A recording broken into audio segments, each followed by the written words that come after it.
প্রধানমন্ত্রীর পিতৃভিটা বগুড়ায় দেশের চতুর্থ আন্তর্জাতিক বিমানবন্দর নির্মিত হতে যাচ্ছে 5 সুবিধা নিয়ে। পাশাপাশি থাকছে দ্বিতীয় রানওয়ে, বিমানবন্দরে যুক্ত হবে দেশের সবচেয়ে আধুনিক যুদ্ধ বিমান। বেসামরিক বিমান প্রতিমন্ত্রী জানিয়েছেন, সম্ভাব্যতা যাচাই শেষে ভূমি অধিগ্রহণ সহ বগুড়া বিমানবন্দরের সার্বিক কাজ শুরু হবে আগামী জানুয়ারিতে। তবে বিমানবন্দরটির নাম সাবেক প্রধানমন্ত্রী খালেদা জিয়ার নামে রাখার কোনো সিদ্ধান্ত এখনও সরকারের নেই।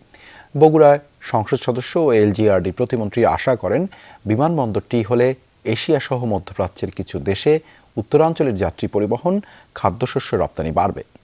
আলমগীর স্বপনের রিপোর্ট। অরেঞ্জ সহ বিভিন্ন ফ্লেভারে প্রাণ ললিপপ, জুসি ওয়ার্ল্ড।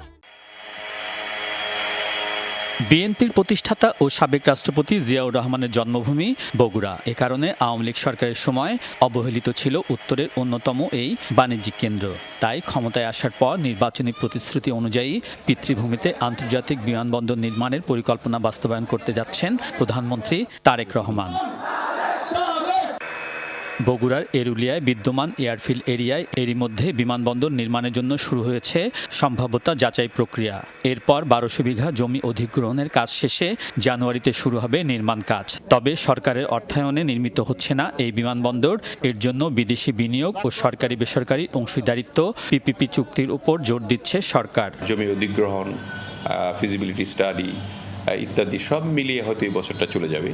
নেক্সট ইয়ারে গিয়ে আমরা চেষ্টা করব এটাকে শুরু করার জন্য। পিপিপি মডেলেও করতে পারি। দেশের আমরা ঋণের ভার আর বাড়াতে চাচ্ছি না। যদি আমরা পার্টনারশিপ বেসিসে সব কিছু করতে পারি তাহলে উইন উইন সিচুয়েশন থাকে।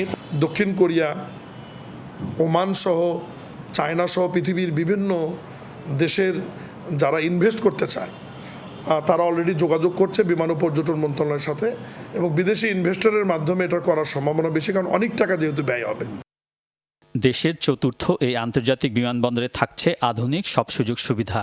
এর মধ্যে আছে অভ্যন্তরীণ ও আন্তর্জাতিক যাত্রী পরিবহন, কার্গো সুবিধা, বিমান ঘাঁটি ও প্রশিক্ষণ একাডেমি। শাহজালাল আন্তর্জাতিক বিমানবন্দরে দ্বিতীয় রানওয়ে না থাকলেও সেই সুবিধা থাকবে বগুড়ায়। এখানকার বিমান ঘাঁটির বহরে যুক্ত থাকবে দেশের সবচেয়ে আধুনিক যুদ্ধ বিমান। এই বিমানবন্দর থেকে এশিয়া ও মধ্যপ্রাচ্যে যাত্রী ও পণ্য পরিবহনের টার্গেট সরকারের। আপাতত আমরা মধ্যপ্রাচ্য এবং এশিয়াকে টার্গেট করে আমরা এগোচ্ছি। কার্গো বিমানে ওই এলাকার আলু, সবজি সহ উত্তর অঞ্চলের ক্ষুদ্র এবং ভারী শিল্প যেগুলো বিভিন্ন জায়গায় রপ্তানি হয়, এই যে শ্যালো ডিপ টেবল বা বিভিন্ন ধরনের পার্টস তৈরি হয়, এটা কিন্তু মায়ানমারে রপ্তানি হয়। এটাকে 2টা রানওয়ে দিয়ে করলে পরে লং লাস্টিং হবে। শাকসবজি সহ ফলমূল যেগুলো রপ্তানি করা যায় সেগুলো সেখান থেকে করা সম্ভব।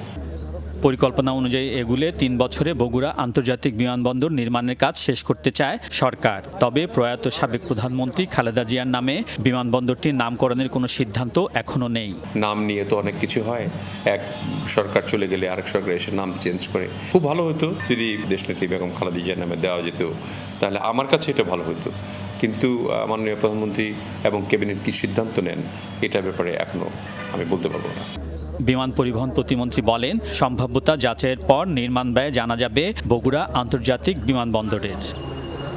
আলমগীর স্বপন, যমুনা নিউজ, ঢাকা।